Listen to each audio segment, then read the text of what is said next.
A poor girl sneaked into the company, caused chaos, and made the CEO fall madly in love. Before we begin the story, leave a comment telling us where you're watching from. Enjoy the story. Alice looked up at the towering Miller Enterprises building, then glanced at her reflection in the glass entrance. Her jeans, once blue, had faded into an indistinguishable shade of sad gray. Her fabric backpack, long past its prime, looked more like a worn-out grocery bag with a zipper. And her hair? Better not even mention it. This will work. I'm just a girl on a mission. A girl and a mission, she muttered, trying to convince herself. The plan was simple. Get in, deliver a letter to Thomas Miller, and get out before anyone noticed. Easy, right? Wrong. First obstacle. The revolving door. Alice charged in and got stuck in the middle, pushing one way then the other, only to realize she was spinning in the wrong direction. When she finally escaped, she crashed shoulder first into the receptionist's desk, knocking over a cupful of pens. "Hi, I'm here to deliver a letter," she announced, as if that were completely normal. The receptionist, who looked like she had stepped out of an executive fashion catalog, eyed Alice from head to toe with a face that clearly asked, "How did you get in here?" "Appointment? Badge? Invitation? Secret code?" she listed, raising an eyebrow. "I have a letter," Alice repeated, as if that would solve everything. "It's urgent, for Thomas Miller. I just need to see him for a second." The receptionist didn't even blink. She pressed an invisible button, and within 3 seconds, a security guard appeared, built like a 4-door wardrobe. "No badge, no entry," the human wardrobe declared. Alice looked at the letter, then at the security guard, then at the elevator doors, just as they opened. Without thinking, she let out a small squeak and ran, slipping inside before the doors could close. "Hey! Come back here!" the security guard shouted, taking 2 steps before realizing no one was stopping the elevator. Alice had rushed in so fast that she crashed into a guy carrying a tray of coffee. As the elevator went up, she tried to wipe cappuccino foam out of her hair. Not knowing which floor to get off at, she pressed the first button she saw. When the doors opened, she stepped into a room full of people wearing headsets, cables running across the floor, massive screens, and the buzzing energy of a corporate talent show. "Okay, Alice, just blend in," she whispered to herself. 2 steps later, she kicked over a box of equipment, knocked down a stack of promotional gifts, got her pant leg caught on a giant strip of tape, and nearly took down a studio light with her. "Who is that?" someone in a headset whispered. "Probably a cleaner, or a delivery person, or a lost soul," another person answered. "Did someone lose a cousin in the elevator?" a cameraman joked. Trying to find a way out, Alice spotted a huge door at the end of the hall. It had to be a reception area or a waiting room.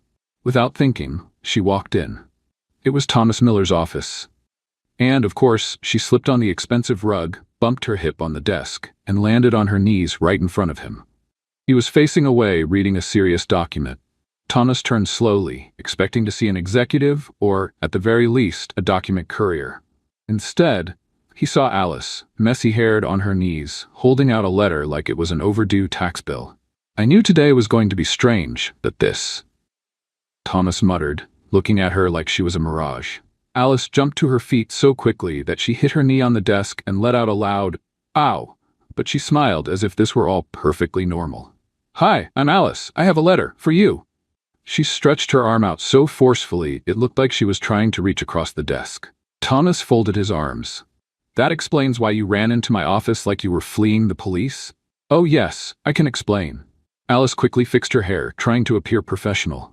"I thought this was the bathroom." "The bathroom?" "Yes, but it's not. So since I was already here, I figured I'd just hand you the letter."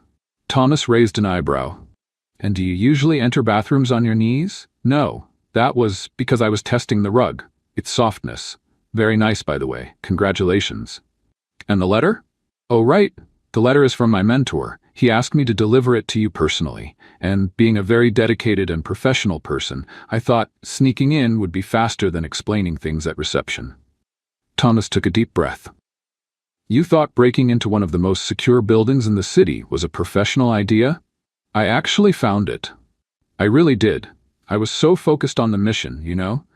I'm like one of those ninja messengers. And to be honest, the receptionist gave me a weird look and I got a little nervous. And, well, here we are."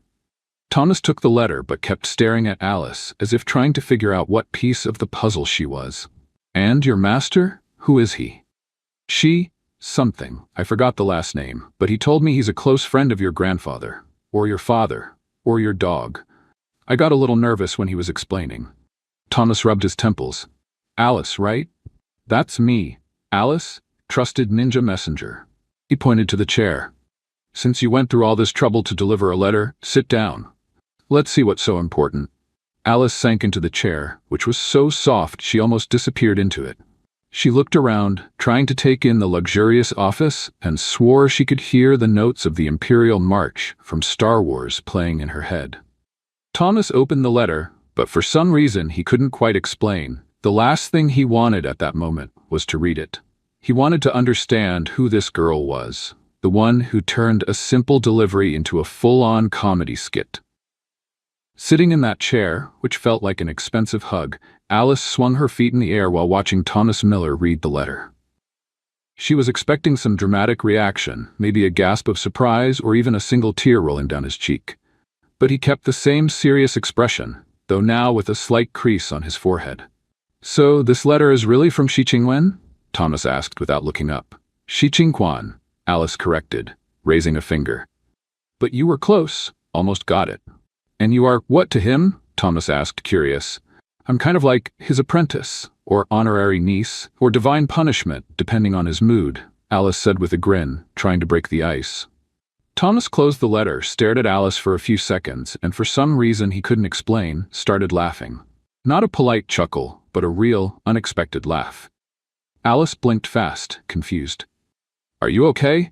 I didn't write anything in the letter. I didn't insult anyone, she quickly said. It's hard to imagine Shi Qingquan sending such an important letter with someone so... Thomas searched for the right word, but Alice finished the sentence for him. So unreliable? She laughed at herself. Relax, he says that all the time. Before Thomas could respond, the office door swung open, and a suited assistant rushed in, looking frantic. Mr. Miller, we need you in the main hall. The launch event for the new product line starts in 5 minutes, and the spokesperson is missing. Missing? Thomas closed his eyes for a second, already feeling a headache coming on. Alice, like a confusion antenna, jumped out of her chair. I can help, she said, without even knowing what they were launching. You? Thomas narrowed his eyes. Alice, this event is being streamed live to hundreds of investors. It's not your neighborhood talent show. Hey, I once hosted a charity bingo night in my neighborhood. I'm practically a pro, she said, hands on her hips like a true star. Out of time and out of options, Thomas gestured to the assistant. Take her. Anything is better than having no one up there. 5 minutes later, Alice stood backstage, surrounded by nervous staff, makeup artists rushing around, and a producer shouting into a microphone. Can someone explain what I have to do? Alice asked, while a makeup artist applied powder to her face with the subtlety of sanding a wall. You just go in, smile, present the product, and walk out. No improvising, warned a woman with a headset. No improvising? That's kinda hard for me, Alice mumbled, but no one heard her. When her name, which wasn't even her real name, was announced, Alice walked onto the stage. The bright lights blinded her for a second, and the audience was full of people in suits, holding champagne glasses like they were extensions of their arms. Everyone was expecting a professional and elegant presentation. Alice tripped on the first step, grabbed the microphone stand for balance, accidentally yanked the cable, and knocked over half of the digital banner behind her. A collective groan echoed through the room. Good evening, ladies and gentlemen of, finance, she began, smiling nervously. My name is, well, actually it's Alice, but it looks like there's a typo on my badge. Anyway, tonight we're here to introduce the new line of... She glanced at the screen, which was now showing a Windows screensaver. The cutting-edge, state-of-the-art respiratory innovation. Or something like that, she finished, chuckling nervously. At the back of the room, Thomas put his hand on his forehead, but to his own surprise, he was laughing. Really laughing. Again. Alice kept talking without a filter. She showed the wrong product, mixed up percentage numbers, and at the end, while trying to step off the stage, got her pant leg caught on a lighting stand, knocking the whole thing over. It was an accidental comedy show, but what should have been a total disaster turned into an instant online hit. The guests, used to stiff and predictable events, had so much fun that they started recording and posting on social media. Within hours, the most clumsy spokesperson in history was going viral. After the event, Thomas found Alice sitting on the hallway floor, holding her shoes in her hands, looking like she had just run a marathon of embarrassment. "I told you I was a professional," she said with a small smile. "A professional at causing chaos," Thomas replied, crossing his arms but with an amused sparkle in his eyes. "Seriously, I'm sorry. I was just trying to help. The letter was important, and I guess I got carried away," she sighed. "If you want, I can disappear now." Thomas studied Alice. She was a walking disaster, a whirlwind of honesty and improvisation. Everything he wasn't used to, and for that very reason, he didn't want her to disappear. "Tomorrow, you start working here," he said. "What?" Alice's eyes widened. "Are you sure? I nearly brought your whole building down today." "Consider it a survival program for my employees," he joked. "You said you wanted to deliver the letter in person because you were reliable. Let's see if that's true." Alice jumped to her feet, excited. "I promise, I'll be the best, whatever my job title is," she said, extending her hand. Thomas shook it, feeling for the first time in years that something or someone was about to completely turn his routine upside down. The next morning, Alice showed up with a backpack almost bigger than she was, packed with snacks, notebooks, and even a flashlight. She swore she might need it.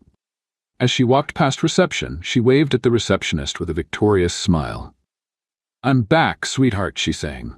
"Is this really happening?" the woman muttered in disbelief. Up in the executive office, Alice was given a makeshift desk next to the copier. Her mission? Help wherever needed. "Alice, can you organize these contracts alphabetically?" an assistant asked.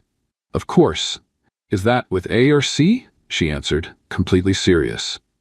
Within 2 hours, Alice managed to spill coffee on the printer, answer a call, thinking it was the intercom, set off the fire alarm while trying to open a drawer. Each time something happened, Thomas was informed. And each time he heard about another disaster, he laughed to himself in his office. Alice didn't know it yet, but her spontaneous chaos was bringing something to Miller Enterprises that hadn't been there in a long time. Life. And for Thomas, this clumsy woman was the first genuinely interesting thing to shake up his perfectly predictable world. Now officially employed at Miller Enterprises, Alice looked at her makeshift desk with the excitement of someone who had just won the lottery, even if her desk was technically a repurposed shelf next to the copier. "A palace of my own," she sighed, placing a small plastic pot with a $3 succulent on top for a personal touch. In the middle of her excitement, the printer suddenly started spitting out paper non-stop, like a possessed machine. Alice tried pressing all the buttons, blowing on the sensor, and even giving the panel a gentle tap, but nothing worked. "This is a trap," she whispered, throwing herself over the machine to stop the avalanche of contracts flying onto the floor. Meanwhile, Thomas was walking down the hall and saw the scene. There was Alice, practically hugging the copier, covered in papers, holding a stapler like it was a self-defense weapon. "Why am I not surprised?" Thomas muttered, unable to hide his smile. He stood there for a few seconds, just watching. Alice was like a tiny walking hurricane, completely out of place in this world of neatly tied ties and serious faces. And for some strange reason, watching her was becoming addictive. "Mr. Miller." Alice saw him and immediately tried to straighten up. But as she got up, her shoelace got caught on the copier and she fell flat on the floor like a sack of potatoes. Thomas took a deep breath. "Alice, have you ever considered working for a demolition company?" he asked, offering his hand to help her up. "That could be my backup plan," she smiled.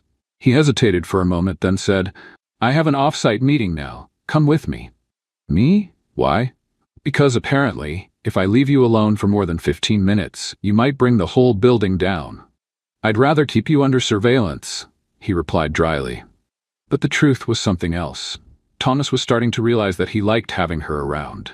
It didn't make sense, but it made a difference.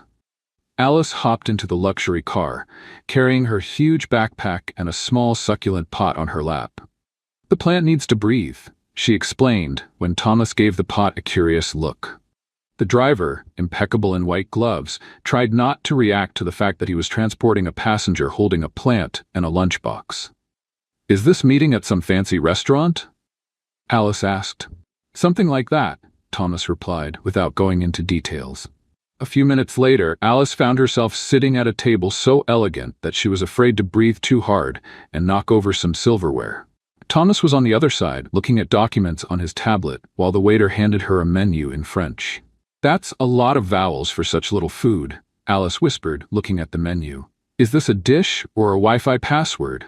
Thomas looked up. "You don't have to order anything fancy. Just pick whatever you like." "Do they have coccinelle?" she asked, completely serious. Thomas choked on his water.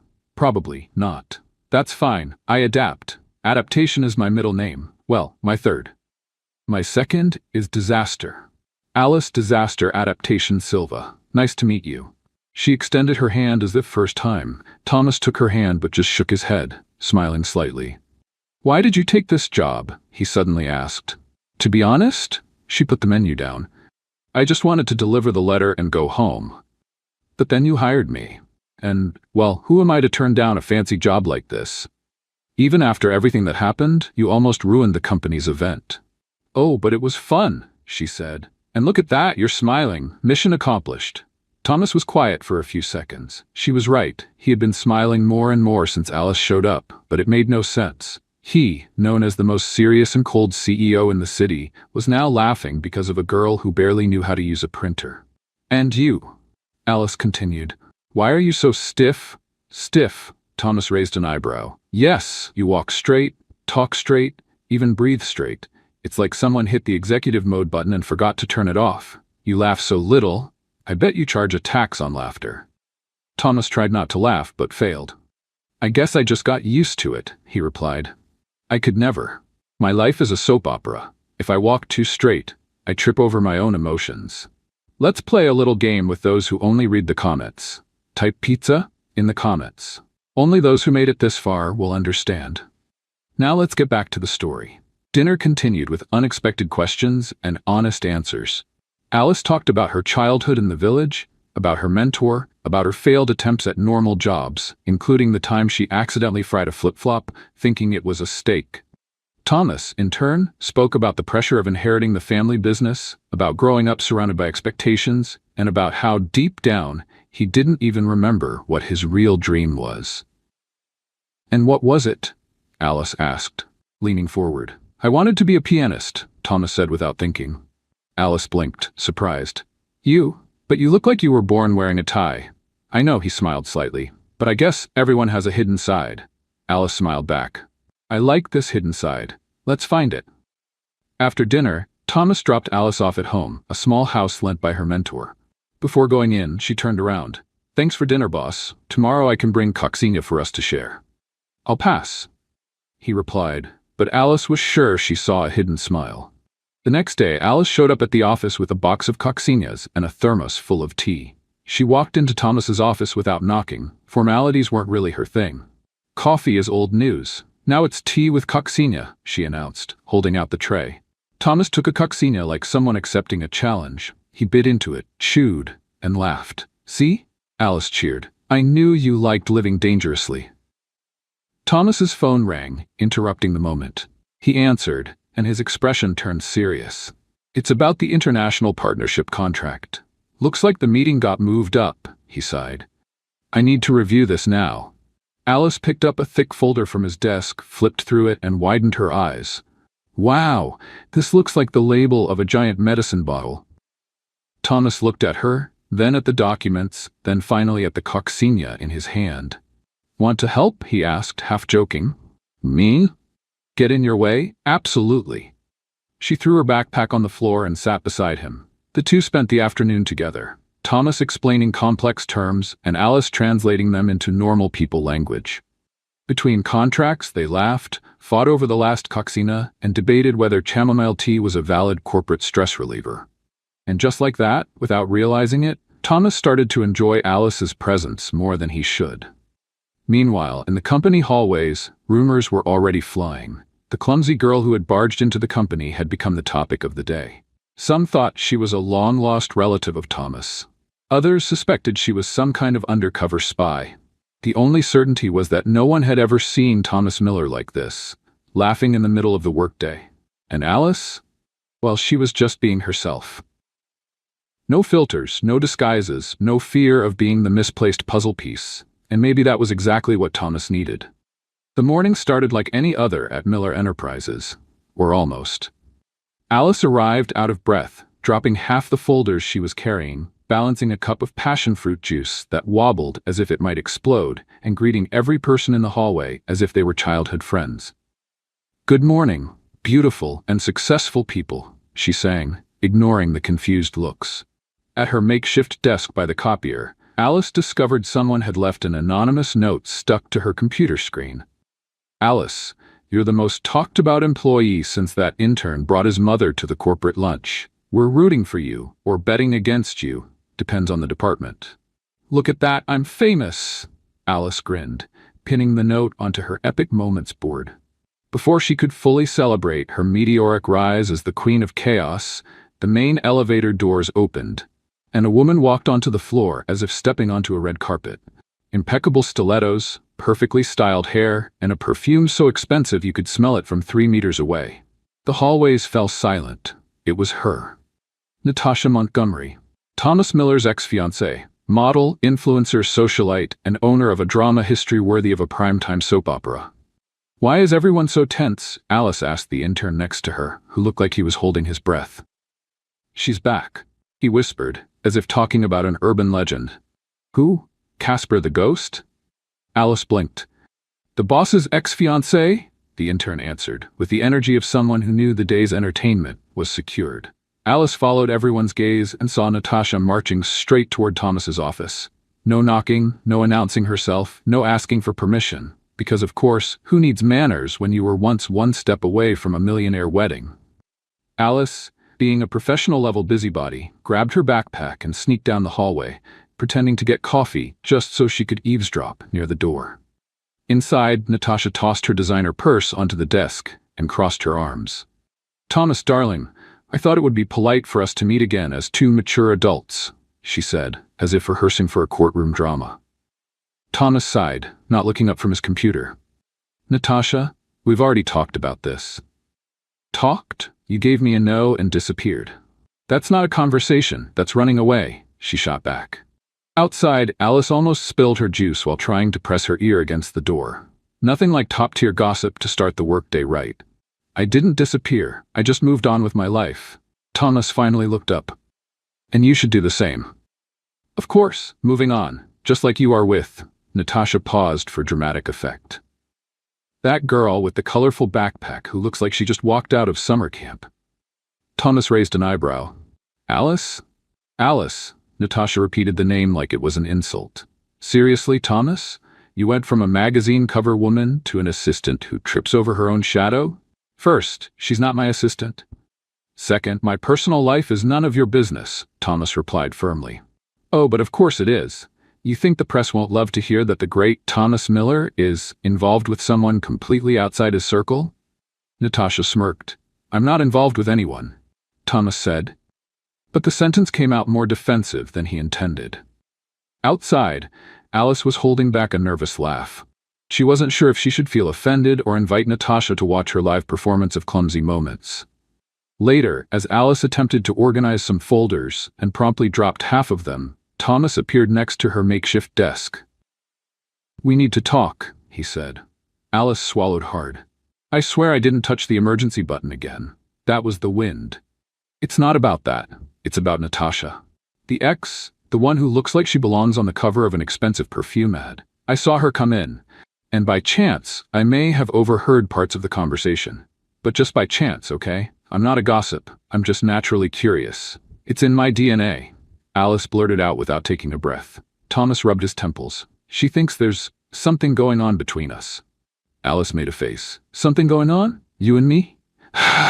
"That's a good one." She burst out laughing, slapping her own leg. "I can barely figure out the coffee machine, let alone get involved with the CEO." Thomas stayed silent, just watching her laughing fit, until Alice finally noticed. "Wait, are you offended?" "Oh no, I didn't mean you're not dateable. It's just that, you're like a penguin in a fancy suit and I'm a guinea fowl with a colorful backpack. We come from different worlds." "That didn't help at all," Thomas replied, though the corner of his mouth hinted at a smile. Throughout the week, Natasha showed up every single day with increasingly ridiculous excuses. First, to return a forgotten shirt. Then, to discuss an old contract. By the third day, she claimed she wanted to donate a vase to the office. Alice, noticing how persistent she was, decided to take a new approach. Every time Natasha appeared, Alice made up an important-sounding job title for herself.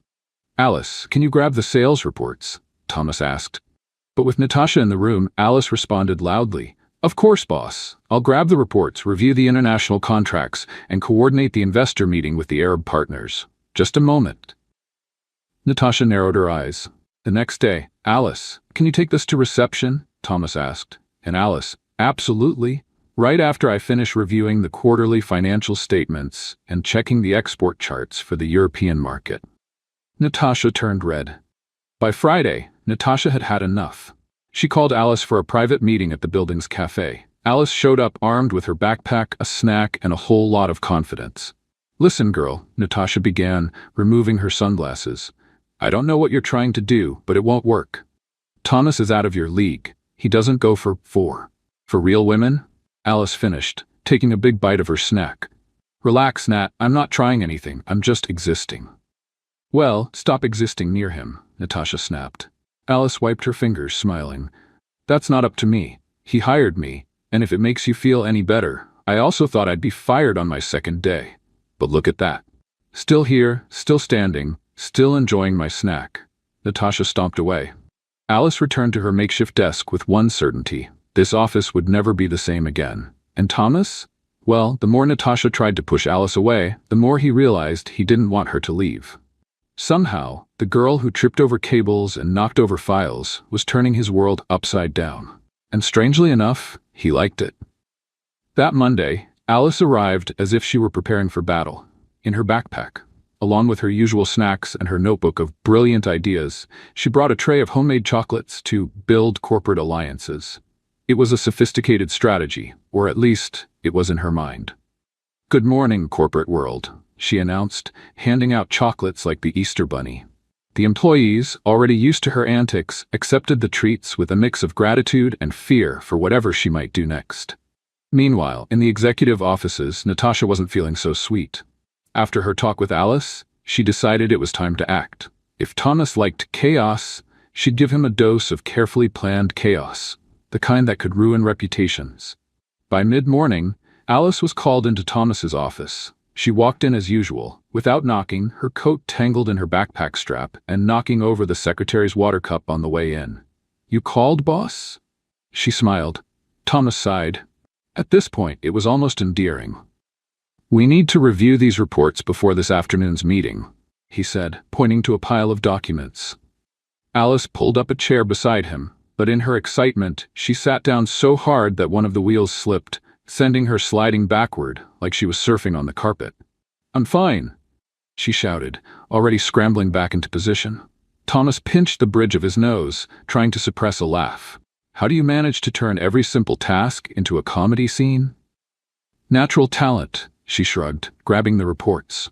While the two worked together, Natasha put her plan into action.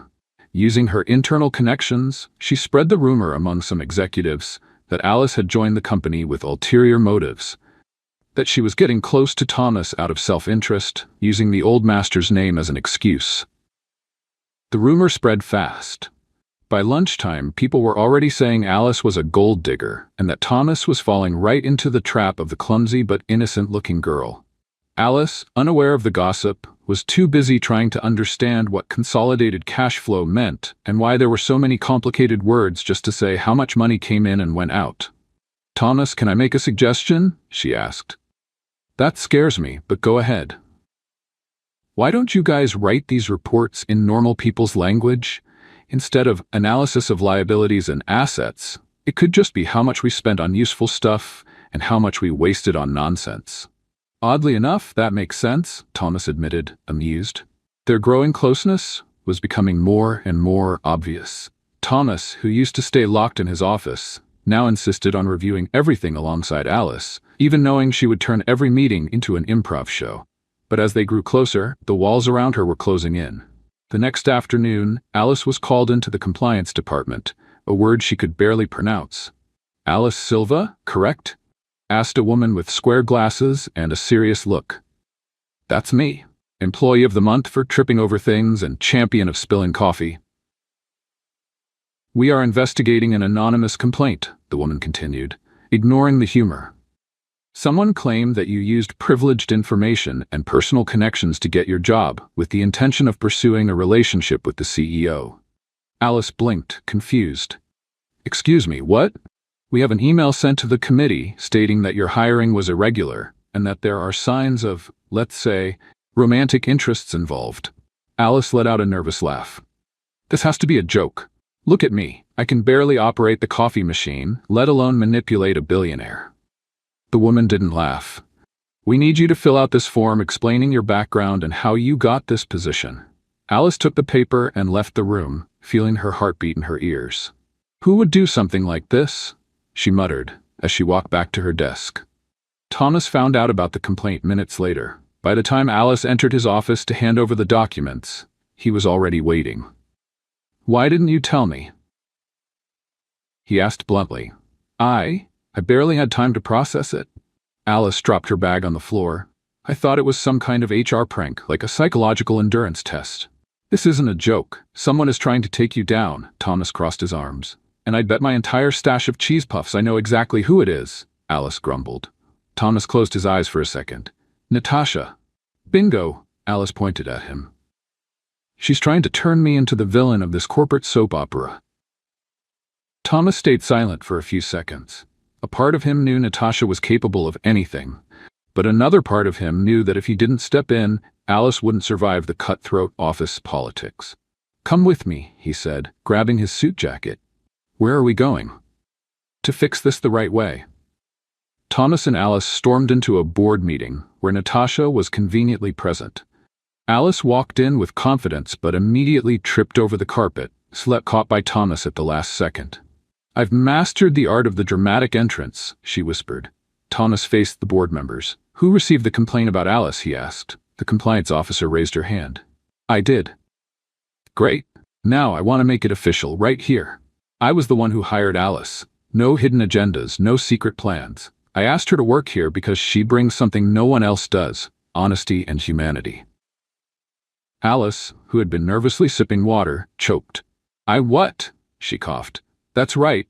Since you got here, you're the only person who talks to me like I'm a normal human being. That's rare around here. Thomas continued. The board members murmured among themselves.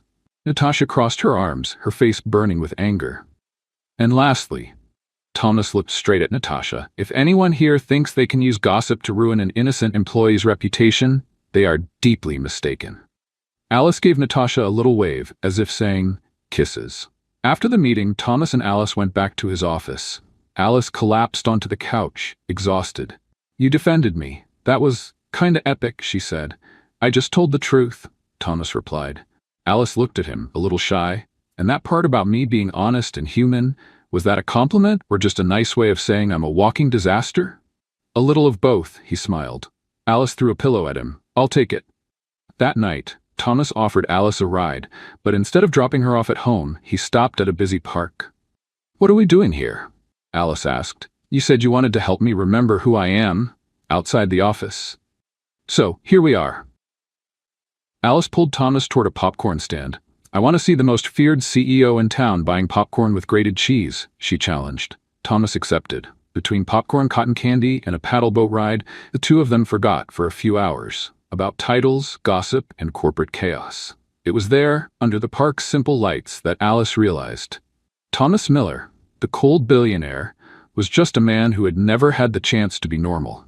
And Thomas realized, Alice wasn't a storm to be controlled. She was exactly the kind of storm he needed to wake up. And maybe, just maybe, neither of them wanted to escape from it. The next morning, Alice arrived at the office carrying a box so big it looked like she was moving in. The box was bigger than she was, and every step was a balancing act. Need some help? The security guard at the door asked. No, thanks. Just carrying my dignity and a few other things, Alice replied, already tripping over the reception rug and spilling everything onto the floor. Inside the box were a portable coffee maker, because she still didn't trust the office machine, a cheese bread-shaped pillow, and a small pink fan. The receptionist sighed, already used to the scene. "And she continues her mission to turn the executive floor into a college dorm," she murmured. While Alice decorated her desk with her pillow and fan, Natasha, on the other side of the building, was fine-tuning her new plan. If the rumor hadn't taken Alice down, she needed something bigger, something that would catch Alice off guard and leave Thomas with no way out. Natasha didn't play to lose. At lunchtime, Thomas invited Alice to eat out, except in his mind, eating out meant a restaurant with glass walls, waiters with French accents, and live piano music. Alice stepped inside and immediately felt out of place. The chairs looked like works of art. The glasses were so polished you could fix your hair in their reflection, and the water came with a floating slice of lemon, like a spa for cups. "I should have packed a lunch," Alice whispered. "Relax, no one is judging you," Thomas assured her. But Alice was already nervous. She tried to pull out her chair and ended up dropping her napkin on the floor. Then, she attempted to order in French but mixed up words and accidentally asked for a roasted duck that tastes like a chair. "It's impressive how you turn any lunch into entertainment," Thomas said, amused. Alice laughed, but noticed that nearby tables were watching them with too much curiosity. "Why does it feel like we're a spectacle?" she asked. Thomas looked around and sighed. "Because we are. Ever since that rumor started, everyone wants to know who the mysterious girl is who supposedly won me over." Alice almost choked on her lemon water. "Won you over? I haven't even won over my own cat. He only tolerates me because I feed him." Thomas actually laughed. "Relax, let's just have lunch. The world can wait." While they ate, Natasha made her final move. She convinced a journalist friend to catch Thomas and Alice's lunch and turn it into a news story. With a few twisted words and carefully chosen angles, the gossip site would publish, "Cold CEO tamed by mysterious girl. Who is the new woman in Thomas Miller's heart?" Alice had no idea she was about to go viral. Again. That afternoon, when they returned to the office, Alice found her face plastered on screens and phones everywhere. Employees whispered, exchanged links, and stifled giggles. "What's going on?" she asked the office gossip intern. "You're trending, boss," he said, showing her his phone. There she was, caught mid-bite with her fork in the air, in what had to be the worst-timed photo ever. Next to her, Thomas was actually smiling, a rare sight, and the headline gleamed, "The clumsy girl who won over the coldest CEO in town." "I'm going to be sick," Alice muttered. Thomas saw the article at almost the same time. He walked into Alice's office with his phone in hand, his expression a mix of irritation and second-hand embarrassment. "Alice, what is this?" "I swear I had nothing to do with this." She raised her hands. "I don't even have decent internet at home. My Wi-Fi is so bad that a carrier pigeon would be faster." Thomas threw his phone onto the desk. "This is Natasha's doing." "Of course it is. She probably has an entire album called Foolproof Plans to Ruin Alice." "And this is just volume 1, Alice muttered, rubbing her temples. "I'm going to fix this," Thomas said. But before he could leave, Alice grabbed his arm. "Wait. If we try to deny it, people will think we're hiding something. You know how the internet is. The more you deny, the more they believe it." Thomas looked at her. "So what do you suggest?" Alice gave a mischievous smile. "We do the opposite. We laugh about it. We act like it's the most ridiculous thing in the world. Because it is." Thomas crossed his arms, intrigued. "What do you mean?" "Give me your phone." Alice took his phone, opened the camera app, and snapped a selfie of the two of them making silly faces. "I'm posting this on my profile," she explained. With the caption, "A cold CEO and his clumsy employee taking over your timeline with this delicious gossip." Thomas looked skeptical at first, then chuckled. "This might actually work." "Trust me, boss." Alice winked. Within an hour, Alice's post went more viral than the original article. People loved her honesty and humor, and soon the public was rooting for this unlikely duo, even though they weren't actually a couple. At least, not officially. By the end of the day, Thomas and Alice stayed late reviewing documents, or trying to, since Alice dropped the stapler 3 times and accidentally turned an important report into a paper airplane. "I've never seen anyone so dedicated to being a disaster," Thomas commented. "It's a gift," Alice replied, tossing a paper airplane that hit him right in the forehead. They laughed, and the laughter lingered longer than it should have. At some point, silence took over. Alice was too close. Thomas was staring too much, and suddenly it wasn't so funny anymore. Thomas leaned in slightly, as if he was about to say something. Alice held her breath. The space between them shrank, until Alice's phone rang loudly with a blaring ringtone. "Sorry, it's my mom. If I don't pick up, she thinks I've been kidnapped." Alice grabbed her phone, feeling both relieved and frustrated. Thomas pulled back, adjusting his tie. "No problem." But they both knew something almost happened. Outside the office, Natasha watched from the window, frustration all over her face. No matter what she did, she couldn't push Alice away. Worse yet, the more she tried, the closer Thomas got to that chaotic girl. "If you two think you're getting a happy ending, you're very mistaken," Natasha muttered to herself. But inside, Alice and Thomas were too busy just being themselves to notice. Between clumsy moments, silly expressions, and flying reports, they were creating something Natasha had no control over, a real connection. And this was just the beginning. Alice arrived at the office determined to have a peaceful day. Or as peaceful as possible, considering her track record of accidental chaos. She brought a packed lunch, a bag of sour candies, and a roll of tape to mark off her office space, since her desk was still just that improvised spot near the copier. "No one's ruining my mood today," she mumbled, pressing the tape to the floor like she was claiming her territory. Of course, that wasn't going to last. By mid-morning, Thomas appeared at her desk with that familiar look, the one teachers had right before handing back a test covered in red ink. "Something wrong, boss?" she asked, flashing a nervous smile. "Come with me," he said. Alice followed Thomas to the most private meeting room in the office. As soon as she stepped inside, he shut the door and she froze. "Oh wow, if I'd known, I would have brought my toothpaste." "Always wanted to have a bright smile for a firing," she joked. "It's not that," Thomas said, but he didn't laugh. He actually looked concerned. "Then what is it?" Alice crossed her arms. "We need to talk about us." Alice's eyes widened. "Us? What us? The dynamic duo of executive disasters? What about us?" Thomas ran a hand through his hair, visibly uneasy. "Since you got here, my entire routine has been turned upside down. I used to know exactly how each day would end, and now I don't even know how each hour will go." "Is that a bad thing?" Alice bit her lip. "No, it's strange, but not bad." Alice was quiet for a few seconds, processing. "Thomas, are you saying you like me?" Like me?" she asked, blinking fast. "I'm saying you make me feel things I haven't felt in a long time," he admitted honestly. Alice was silent for exactly 3 seconds. "I won the bet," she suddenly yelled. "What bet?" Thomas jumped. "I bet myself that deep down, you were actually a human with feelings and that your whole corporate robot thing was just an act." "I knew it. I knew it." Thomas laughed, shaking his head. "You're completely insane." "Insane is going through life without laughing, Thomas Miller. Welcome to the fun side." He looked at her differently. That clumsy girl, carrying a backpack bigger than herself and with no filter when speaking her mind, had somehow invaded his life, and now it seemed impossible to imagine his routine without her. "So, does this mean you like me too?" Thomas asked, half joking, half serious. Alice scratched the back of her neck. "Well, I do like you. But my love life is like an all-you-can-eat pizza buffet. Seems like a great idea at first, but always ends with a stomachache." "We could give it a try," Thomas suggested, stepping closer. Alice felt her face heat up. "Try what?" "A real date. No contracts, no snacks in the middle of reports. Just the two of us." Alice turned red. But before she could respond, the office door swung open. "Oh, am I interrupting something?"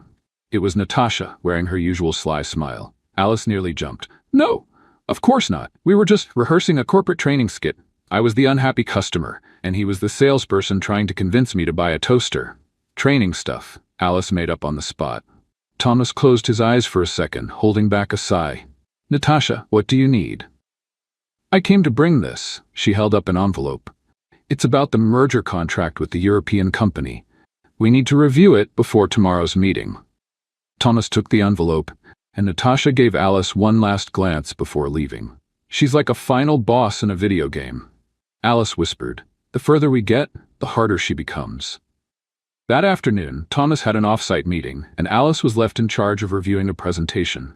With no direct supervision, she put on a low-volume playlist, opened a soda, and started creating graphs with titles like "Money Coming In," "Yay," and "Money Going Out, Ouch My Wallet." Meanwhile, Natasha was working on a different plan. With the help of a bribed IT employee who traded his loyalty for concert tickets, she gained access to Alice's computer and sent from her email a disastrous message to the European supplier. The email was full of negotiation mistakes, ridiculous promises, and even a clause offering personalized gifts and relaxing massages to seal the deal. The plan was simple: blame Alice for a so-called diplomatic incident, ruin her reputation, and prove she was unfit for any position, especially Thomas's heart. By the end of the day, Thomas returned from his meeting to find chaos. The legal department was gathered in his office, reviewing the email. The international relations director was in tears, and the European supplier was threatening to break off negotiations.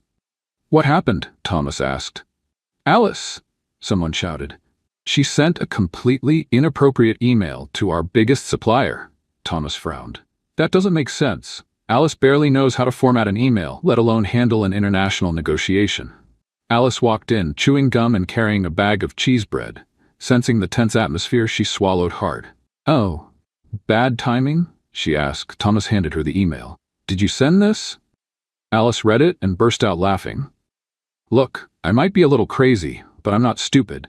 I don't even know what logistics reciprocity clause means. This is a setup."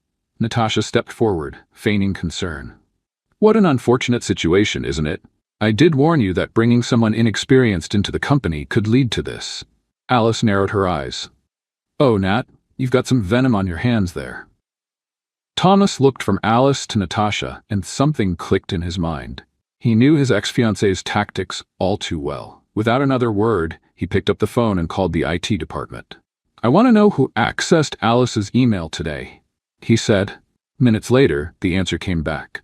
The access was from a remote computer, one registered to Natasha. "Dear Natasha," Thomas said, his voice dangerously calm, "we have a problem." She tried to argue, but Thomas didn't give her the chance. He asked her to leave the building immediately. Alice, watching everything unfold with a mix of shock and pride, couldn't help herself. Thomas Miller, taking down corporate villains with just one phone call. "I applaud you." Natasha stormed out, but before leaving, she threw out one last warning. "This isn't over." At the end of the day, Alice and Thomas went up to the office terrace for some fresh air. They sat side by side on the ground, sharing the bag of cheese bread. "You defended me. Again," Alice said, "and I'll keep defending you, whenever needed." Thomas replied. Alice smiled. "You know, I thought you were just some stiff guy in a suit who didn't know how to smile, but you're actually nice, a little rigid, but nice. And I thought you were just a clumsy intruder, but you're one of a kind." Thomas looked at her in a way that made Alice forget how to chew. Silence fell between them. A comfortable silence. Until Alice turned to him. "I've never had a boss stand up for me before. I just wanted to say thank you." Thomas stepped closer. "And I've never had an employee remind me how good it feels to laugh." They were so close that Alice could smell his cologne, and when Thomas leaned in, she closed her eyes. This time, no one interrupted. It was a brief kiss, sweet, a little awkward, but absolutely perfect. "Does this count as a salary bonus?" Alice asked, laughing. "Consider it part of your training," Thomas replied with a smile. And there, on the rooftop under the city sky, Alice and Thomas discovered that chaos and order could in fact work together. The next day, Alice arrived at the office with a smile that seemed glued to her face. The rooftop kiss? Impossible to forget. She replayed it about 30 times in her head before falling asleep, and another 15 while brushing her teeth. "Good morning, beautiful building. Good morning, wall. Good morning, coffee maker that hates me," she sang as she practically floated down the hallways like the lead in a musical. But as always, Alice's life wasn't just made of magical, romantic moments. The moment she stepped into Thomas's office, she nearly knocked over the glass door and came face to face with Mr. Miller Sr. "Good morning, Mr. Miller." Alice tried to correct herself, but it was too late. Thomas's father, a gray-haired man with the expression of someone who had never laughed at a joke in his life, looked at her like a scanner, analyzing every inch of her outfit, her hair, and her backpack full of colorful keychains. "Who is this?" he asked, as if Alice were some newly discovered corporate species. "Father, this is Alice," Thomas answered calmly. "She works for me." Alice stepped forward, enthusiastically offering her hand. "Nice to meet you. Alice Disaster Silva, ninja messenger, expert in tripping over things and currently your son's girlfriend in training." Thomas's eyes widened. He coughed, tried to recover, but the damage was done. Girlfriend? Mr. Miller's tone of disbelief could probably be heard on the floor below. She's exaggerating, Thomas tried to clarify. I'm not exaggerating. We kissed yesterday, on the rooftop, under the moon, with the neighbor's pagode music playing in the background. It was beautiful, Alice added, grinning. Thomas's father went pale. Thomas, I need to talk to you. Now, alone. Alice raised her hand. I can leave. No problem. I'll just go print some papers and maybe accidentally blow up the copier. No big deal. She took 2 steps back, bumped into the doorframe, and disappeared down the hall. Alice spent the entire morning avoiding Thomas's office, imagining the lecture he was probably getting. Meanwhile, Thomas was facing a full-on interrogation. Explain this to me, Thomas. His father began, pointing at the door Alice had walked through. Who is that girl? I already told you, she works here. And why exactly are you kissing employees on the rooftop? Because I like her, Thomas answered, plainly. His father rubbed his temples, as if hearing complete nonsense. Thomas, do you realize what this could cause? The shareholders, the press, the rumors. I know, but for the first time in years, I don't care, Thomas said. His father looked at him like he had just confessed he was leaving everything behind to sell jewelry on the beach. Do you have any idea of the responsibility you carry? Your image, your reputation? And what's the point of having a perfect reputation if I feel empty? Thomas countered, firmly. His father was speechless. Not because he agreed, but because he had never seen his son so determined or so emotional.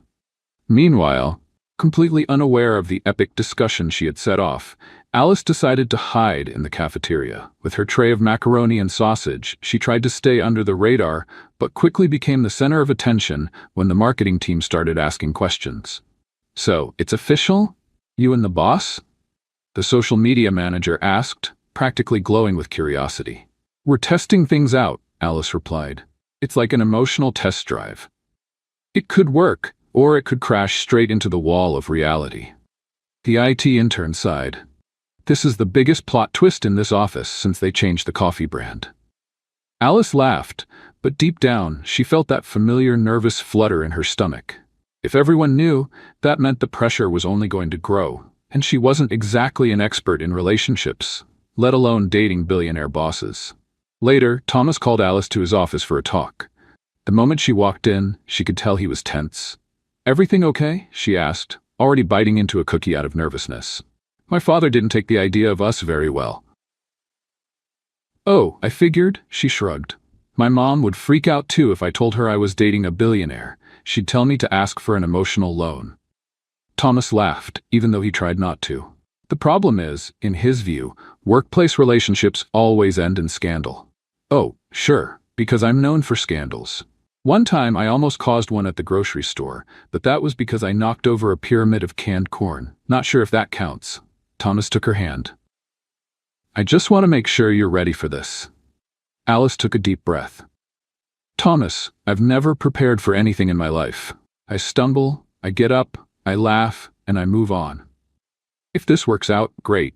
If it doesn't, at least I'll have a good story to tell at the next family bingo night. Thomas smiled. That's exactly why I like you so much. While the couple was figuring things out, Natasha hadn't given up. After being kicked out of the company, she started reaching out to journalists, suggesting that Alice was a professional scammer, and that her romance with Thomas was just a strategy to climb the corporate ladder. That night, a sensationalist article appeared. Corporate Cinderella, clumsy girl or master manipulator. Alice saw the news while brushing her teeth and almost swallowed her toothpaste. Can I not have a moment of peace? She yelled at her phone screen. The next morning, Thomas called a surprise press conference. All the major media outlets showed up, expecting some corporate announcement. Instead, they found Thomas standing next to Alice, holding her hand. I want to make something clear, Thomas began. Yes, we're getting to know each other. And yes, she works at the company. But there's no hidden agenda, no scheme, no manipulation. Alice took the microphone. I can't even manipulate my toaster at home. The other day, I almost blew up my microwave because I put aluminum foil in it. Do you really think I could manipulate a CEO? He's more stubborn than a cat on bath day. The reporters laughed. Thomas squeezed her hand. I like Alice because she is exactly who she is. Clumsiness, snacks, and all. Alice smiled. And I like him because he lets me be myself, she added. The press conference ended with more smiles than questions. And for the first time, Thomas Miller didn't seem to care what the media thought. Later, in the parking lot, as Alice struggled to get into the car without getting her skirt caught in the door, Thomas grabbed her arm. Alice, yes? I'm taking this seriously. She looked at him surprised. Me too. But my version of serious is a little messy. My life plan has always been to just make it through the next day. Now there's you. Thomas brushed a stray strand of hair from her face with his thumb. We'll figure it out. Together. Alice smiled. Together. But if things go south, I want the office coffee machine. Deal. They laughed, and then they kissed. This time, no interruptions, no prying eyes, just the two of them, in a quiet corner of the parking lot, sealing a deal far more important than any corporate contract. And Natasha? Well, she watched from a distance, fuming inside her car. This isn't over, she muttered, digging her heel into the floor mat. But for Thomas and Alice, only one thing mattered. They were finally on the same side of the chaos. Alice arrived extra early the next morning, way too early for her usual standards. She was so excited that she walked through the lobby with a goofy smile and even greeted the decorative statue in the hall. Good morning, dear building. Good morning, revolving door. Nothing can stop me today. She stepped into the elevator humming and pressed the executive floor button with all the confidence in the world. But that confidence lasted exactly 3 seconds until she walked straight into Thomas and his father, Mr. Miller, in the hallway. Uh-oh. Alice froze mid-step, nearly tripping over her own foot. I don't want to interrupt an important father-son billionaire meeting, so I'll just blend in over here behind this plant. She tried to hide behind a tiny decorative plant. Alice, come in, Thomas called. Are you sure? I'm super busy with some really important tasks like color-coding paper clips and coming up with names for the office printers. Thomas gave a small smile, but his expression was more serious than usual. Alice stepped inside, and the tension in the air was so thick it felt like someone had sprayed stress into the room like an air freshener. Here's the thing, Thomas started. There's something you need to know. Oh no, I swear the cheese bread pillow I brought isn't contraband. It was a gift from my aunt. It's not about that. Thomas took a deep breath. It's about my past, and about Natasha. Alice sat on the armrest of the couch, already sensing this was going to be big. Oh, right, the revenge Barbie. Go ahead, I'm ready. When Natasha and I got engaged, our marriage wasn't just about love. It was an agreement between families. My father and hers had a business merger contract that depended on our union. Alice's eyes widened. Wait, am I in a love triangle or a Turkish soap opera? I never truly loved Natasha, and she knew it. But our parents pushed us so hard that I ended up giving in. Until the day I realized I couldn't spend the rest of my life stuck in something like that. So you broke up with her? Alice finished his sentence. On the day of the wedding rehearsal, Thomas confirmed with no pride in his voice. Alice nearly choked on her own saliva. My God, you practically left her at the altar? I know, it was cowardly. I should have ended it sooner. But the truth is, during the entire engagement, I felt something was off. I just didn't know what, until I met you. Alice was speechless for a few seconds. So she has a reason to hate me, huh? She joked. I'm the living symbol of the emotional freedom she never had. I just wanted you to know the whole story. I don't want you to hear it from someone else. Alice stayed quiet. It was a lot to process over breakfast. But deep down, she knew Thomas wasn't the kind of man who would hurt someone on purpose. And if life had taught her anything, it was that everyone has a messy past. Let's have some fun with those who only read the comments. Type Coca-Cola in the comments. Only those who made it this far will get it. Now, let's get back to the story. Okay. Take a deep breath, Thomas. I'm not running away. Just know that if someone tries to throw stale rice at me on the street because of this, I'll fight back with frozen cheese bread, she said with a small smile. Thomas took her hand. You're crazy, and I love that. But the ghosts of the past aren't so easy to bury. Later that morning, an anonymous email was sent to the company's top shareholders, with attachments. And who was in the photos? Thomas and Natasha, together at dinners, events, and intimate moments from their former engagement. The message suggested that Thomas was just using Alice to clean up his public image and that, deep down, he and Natasha still had business ties, maybe even more than that. The office atmosphere got tense. Alice, who was just trying to figure out how to use the coffee machine without causing a short circuit, noticed the stares. The whispers in the hallways grew louder. "Did I become a meme again?" she asked the marketing intern. "Not exactly a meme," he replied, showing her the email.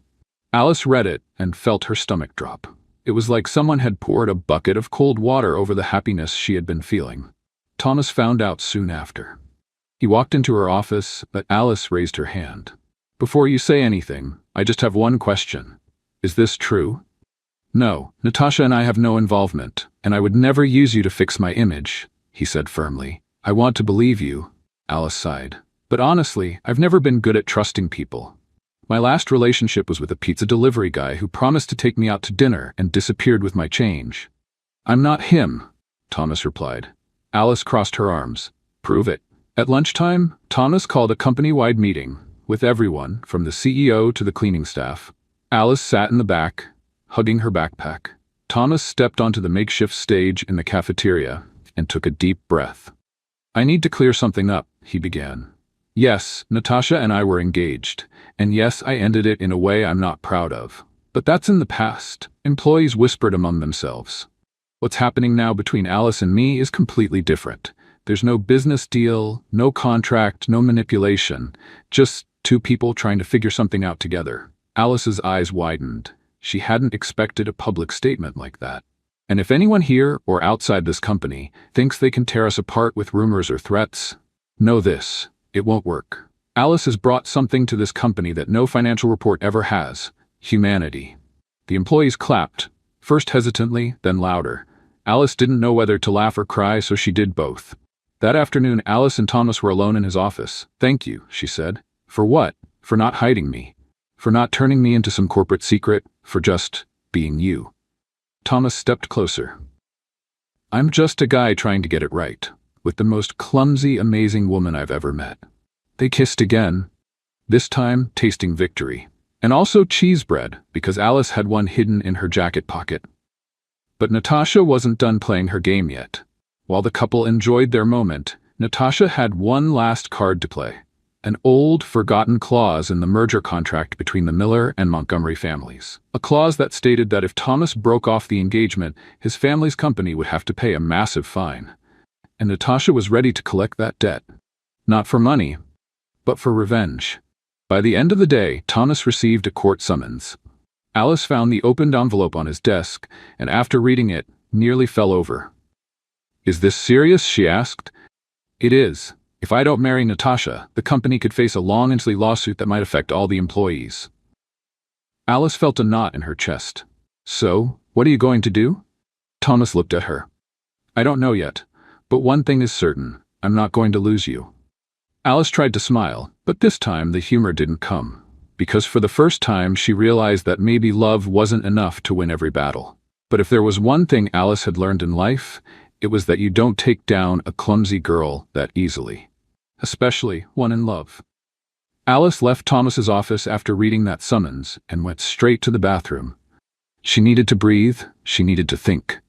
She needed a snack, because no one thinks straight on an empty stomach. Sitting on the toilet lid, she pulled a squished snack out of her backpack and started eating, staring at the ceiling as if waiting for divine answers. "Okay, Alice, let's organize this emotional mess into bullet points," she said to herself. "First, you're in love. That's obvious. Second, the man you like might have to marry his evil ex because of some ancient contract. Third, you're just a girl with a colorful backpack and no experience in corporate drama." She took another bite. "And fourth, this is not going to end like this, even if I have to crash another fancy party or pretend to be a waitress again." Here, Alice took a deep breath, brushed the crumbs off her pants, and went back to the office with the determined look of someone who had no idea what she was about to do, but knew it was going to be something crazy. Thomas, on the other hand, was drowning in crisis meetings with lawyers, shareholders, and consultants. The atmosphere felt like an executive funeral. Every decision seemed bad. Paying the fine would be disastrous for the company, and marrying Natasha would be disastrous for the rest of his life. Alice walked into the meeting room as usual without knocking. "I can fix this," she announced. Thomas looked at her, exhausted. "Alice, Now is not the time for one of your wild ideas. Wrong. Now is exactly the time, because what you're discussing here is logic, contracts, clauses, and money. But this fight isn't about that. It's about wounded pride. And wounded pride can only be fixed with something much more powerful: public humiliation. The lawyers exchanged glances, like they were witnessing a supernatural event in the middle of the office. Alice, Thomas tried to interrupt. Trust me, you hired me for my chaos, remember? It's time to use that to our advantage. Thomas sighed. He knew that trying to stop Alice was like trying to stop an avalanche with an umbrella. What exactly do you have in mind? Something so epic, so chaotic, and so humiliating that Natasha will never want to look at us again. That night, Alice called an emergency meeting in the Miller Enterprises employee group chat. The group, usually used for debating where to order pizza, turned into the intelligence center for Operation Takedown Natasha. Guys, do you trust me? Alice asked. The response was a mix of no and explosion emojis. Perfect. Now help me. I need videos, audio recordings, anything embarrassing Natasha has ever done or said while working here. Meetings, parties, behind the scenes, everything counts. In less than half an hour, Alice had a full dossier. Natasha complaining about the food at the company holiday party. Natasha calling a senior director a dinosaur in a suit. Natasha tripping over her own skirt and spilling champagne all over her designer bag. And the most precious find, an audio recording where she laughed and admitted that she only agreed to the engagement with Thomas because she wanted to be on the cover of a magazine. Done. Alice grinned, devilishly. Now we just have to release it at the right moment. The next day, Thomas and Natasha had a mediation meeting with lawyers and representatives from both families to discuss the contract clause. Alice showed up in the middle of it, wearing a cap and sunglasses, like some kind of low-budget spy. What is she doing here? Natasha huffed. I'm here for moral support and snack delivery, Alice replied, holding up a bag.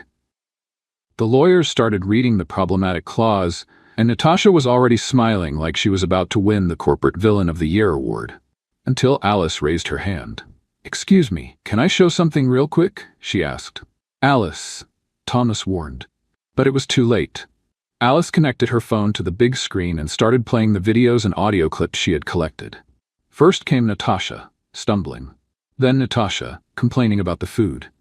And finally, the most valuable recording of all, where she admitted she never loved Thomas and was only after status. The silence in the room was so heavy you could hear Natasha's anxious breathing. This is an invasion of privacy, Natasha shouted. That's funny, Alice crossed her arms. Because you spreading rumors about me, was it, right? Double standards, sweetheart. The Miller family lawyers, who had secretly disliked Natasha for years, tried to hide their smiles. I think this changes the negotiation, one of them said. Thomas grabbed Alice's arm and led her out of the room. I can't believe you did that. I know, it was a little underhanded. But look, it worked. Now she has no credibility to pressure anyone. If she takes this to the press, she's the one who'll end up looking bad. Thomas stared at Alice, unsure whether to laugh, argue, or kiss her. You're unbelievable. And you knew that from day one, so really, it's your fault. Alice shrugged. Thomas pulled her in by the waist and kissed her right there, in the middle of the hallway, in front of all the lawyers, employees, and even a cafe worker pushing a snack cart. Was that a scene from a movie? The cafe worker asked. No, just another normal day in my life with Alice, Thomas replied with a smile. With the scandal unfolding, Natasha disappeared for a while. The contract clause was reevaluated, considering that the marriage had never been a legitimate requirement, just an exaggerated interpretation by their families. And just like that, the million-dollar problem vanished. Alice became an office hero. The company's group chat changed its name to Alice's Guardians, and she even received a special badge with the title Queen of Corporate Chaos. That night, Thomas and Alice went out to dinner. No fancy restaurants. They chose a food truck selling pastries and sugarcane juice. I still can't believe you solved a legal issue with gossip videos, Thomas said, laughing. I told you, I specialize in chaos. It's my signature move, Alice replied. Thomas took her hand. So what's your next brilliant plan? Alice thought for a second. Maybe, moving in with you. I know it's soon, but... Yes, Thomas answered before she could even finish. Really? Just like that? Alice? After everything we've been through, do you really think I'd let you slip away? Alice smiled. All right, but on one condition. What is it? We get a hammock for the living room and a snack machine. I have standards. Deal. They toasted with sugarcane juice and kissed under the city lights, while a nearby food stand played a romantic 90s song. Because in the end, their love was exactly that, a mix of chaos, humor, and honesty. And honestly, it was perfect just the way it was. The days following Natasha's scandal were, for the first time, peaceful at Miller Enterprises, or at least as peaceful as things could be with Alice around. Now officially the queen of corporate chaos, Alice walked through the office like a celebrity. Employees greeted her with smiles, left small gifts on her desk, and in some cases even asked for advice on how to solve workplace issues using embarrassing videos. And Thomas? Well, he had never been this relaxed, or this happy. I didn't know it was possible to laugh this much at work, he commented while Alice struggled to get a stuck snack from the vending machine. Laughter is important, Thomas. A happy workplace is the difference between success and indigestion, she replied, tapping the machine's glass. But over the next few days, something changed in Thomas. Every time he looked at Alice, he felt a tightness in his chest, a good kind of nervous. Like he was about to make the most important decision of his life, and this time, it was entirely his choice. That's when he knew it was time to propose to Alice. But a regular proposal wouldn't do. That wasn't Alice's style. Thomas spent 3 sleepless nights trying to come up with the perfect plan.